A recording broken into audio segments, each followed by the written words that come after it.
Толғонды есіл бойына ата жыраудай көсілдім, ата жұртталы бойыма. Дерегі терең көмілген дешті қыпшақтың даласы, Ағорда тікті төріңнен текті қазақтың баласы. Беу Қазақстан киелім, жер бармасы шіркін өзіңдей. Сарыарқа сені сүйемін анамның нұрлы көзіндей. Тебіренем саған тек таймақ, өлең өтермен өнгенше, көкке желбірек көк байрақ, көкке өкінім сөнгенше.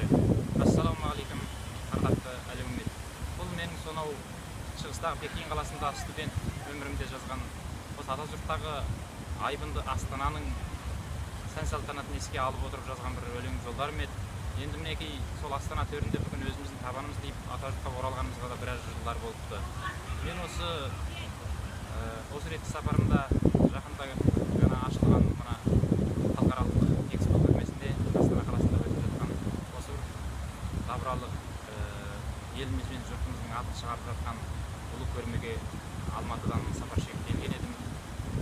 Мінекей бүгін осы салиқалы сапарымда бірталай нәрселердің куәсі болдым.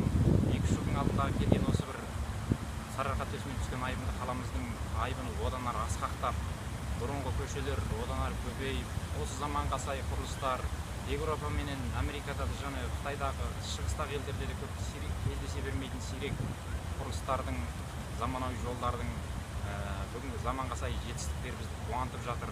Сондай халқының санында бұрынғыдан молайғаны менен үйден көрбегені бізді қуантып жатыр.